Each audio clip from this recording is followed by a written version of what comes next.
Okay, we're now at the point where I have about 9,768 days left.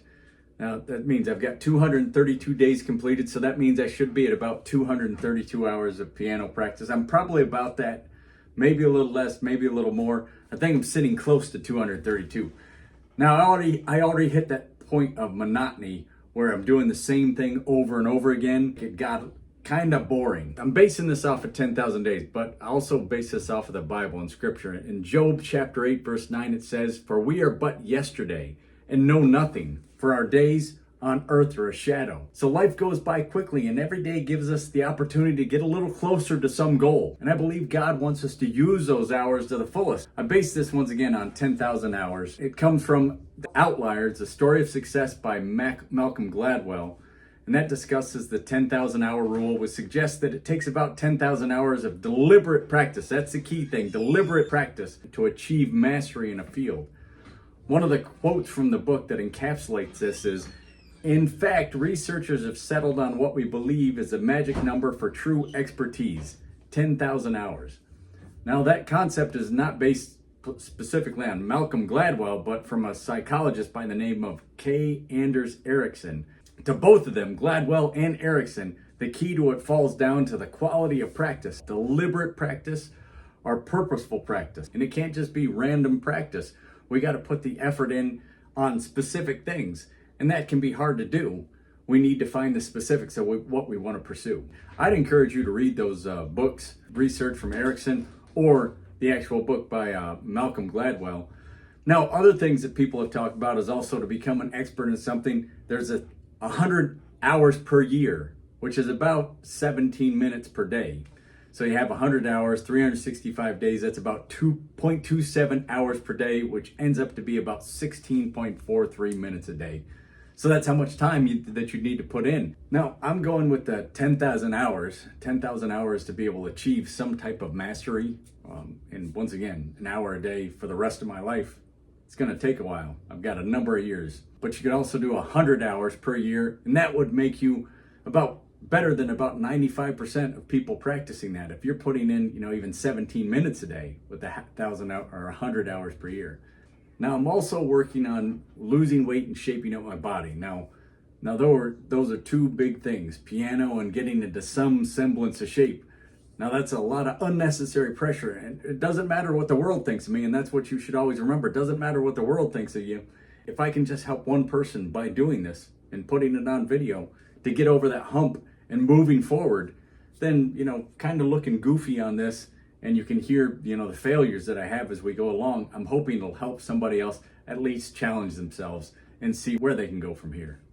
So we're going to check and see how I'm doing with the piano. Now, before, you remember I was practicing a few songs at a time, but something amazing happened. I was actually asking God if it was worth the time that I was spending to do the work that I was doing. I felt like since my mother was an amazing piano player and played by ear, that I really wanted to see if it's something that I could do. So that day that I prayed to God to show me if it was worth pursuing the piano, a man down the street named Chuck, who I'd only spoken to once, was walking by the house while I was banging away on the piano and trying to learn. Now, whether it was because of the pain of the sound or he just wanted to be kind, he walked up to the door that day that I prayed and knocked, and he said, "I teach the piano. Would you like to learn?" Couldn't have been a more convincing and obvious invitation from God. I had just asked that day, and a man just walks randomly up the street and says, "You want to learn the piano?" Now, I hope to introduce you to Chuck someday. He's a great man. And he's the key to some of my deliberate practice and the necessary feedback that I need to improve. And that's part of practice. It's got to be deliberate, and you need feedback. So what he's got me working on right now is a circle of fifths, and I'll put that up on the screen right now.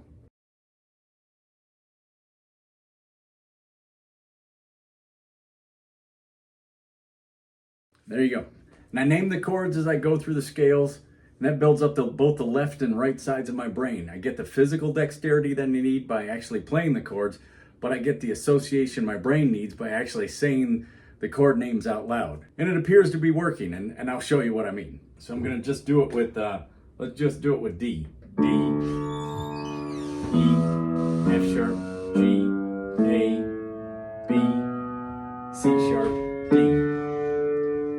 Now remember which flats and sharps that I've got in there. I got a couple of sharps in there, so I work those in.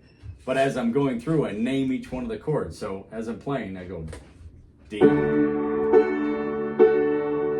I know the next one has to be a minor because that's the way they progress. So it's an E minor. Now after E minor, I got another one that I've got to go to, and I've got to use that F sharp. So it's F sharp minor.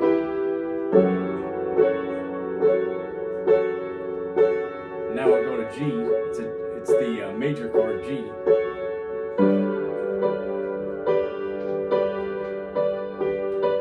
And then I go to A, which is a major chord. And after the A major chord, I'm back into minors now. It's B minor.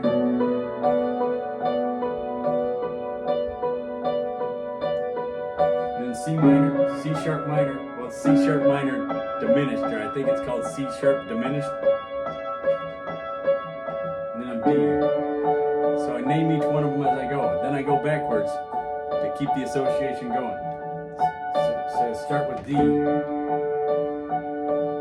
C minor diminished. B minor. Don't be afraid to make mistakes. I make them all the time, as you just heard, and I keep making. Now I'm into my majors, so it's A, then G, then F sharp minor, then E minor, and D. Now you can do that with any one of the chords. It doesn't matter which one. Now, the other thing that he taught me to do is like taking each one of those chords that are in that scale and just play whatever it is. And so what I've been practicing is taking the sixth chord in that scale, which is a relative minor. I won't talk about the specifics of that today. The 2, which is the first minor that you encounter through the scale. Then the 4, which is a major chord in the scale. 5, the next major chord in the scale. Then 7, and then back to the 1. And here's kind of what it sounds like, and you can make it enjoyable to yourself. You can make it sound like a song that you want to play. Now, once again, this is basic. If all those piano teachers out there that are listening to me right now, I know you think I'm crazy and it's not coming together right, but I'm enjoying where I'm going with this. I'm still using the circle of fifths in order to find it quicker, so I'm not just fumbling around. So in D, B minor is the relative minor. So that's where I start.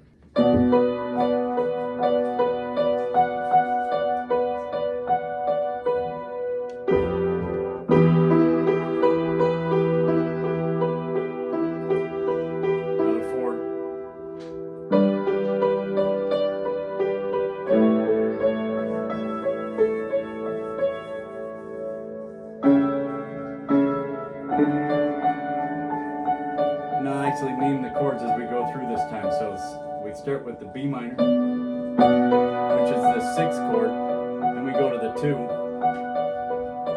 which is E, then we go to the 4, which is G, then A, C minor diminished, yeah, I believe that's right, and then you go back to your main chord. You can hear it wants to resolve.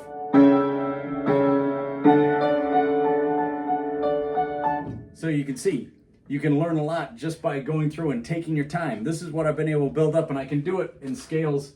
I can do it in the F, C, G, D, A, E, and B scale. That's what I can do it in right now. I haven't learned B flat, E flat, A flat, C sharp, and F sharp. I haven't learned those yet, but I will. It all takes time. You got to build them up slowly. So I could do it in, like my favorite sounding one is actually the B major scale. I love the sound of B major.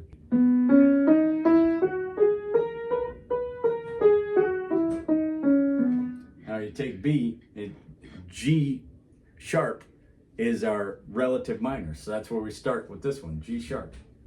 C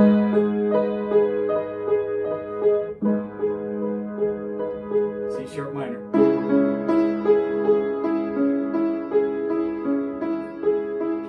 E.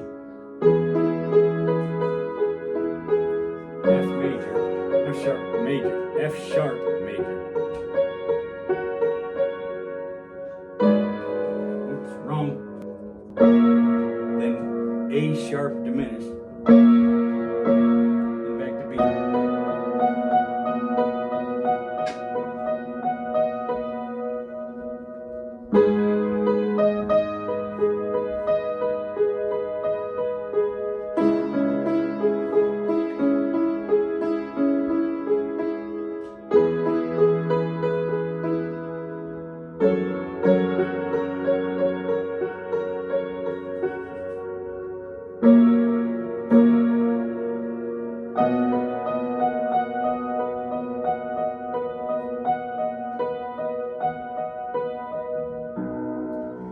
do anything that you want with those. It makes it fun again. I can make it sound like I actually know what I'm playing, but it's just a formula. But I love the sound. It sounds like you have a symphony in your own home. And I love to hear the piano. It reminds me of Piano Man by Billy Joel. And the line goes, the piano sounds like a carnival. The piano does sound like carnival, especially since my piano is kind of out of tune. Everything you hear at the carnival is usually a little bit out of tune, so it actually fits well. This piano sounds like a carnival. I want you to take the time, put the effort in. You can do it. You can accomplish all this just taking a little bit at a time. I'm kind of impressed how far I've gotten. I know people could get much farther, much faster than I can. You just need to put that time in. 1 hour a day, 10,000 hours altogether. I can see that it's actually making progress. 232 hours of me doing this is much farther than hours that I put in years ago where I didn't have a purpose and I didn't have deliberate practice. So put the effort in, put the time in. Oh, and one more thing. I'll probably, I'll do the whole thing where I measure my waist because we've been working out at least, on average of about an hour a day. Now it usually ends up where about an hour and a half every other day, and it ends up to be an hour a day. I've been working out with my son. Or 36 and a half.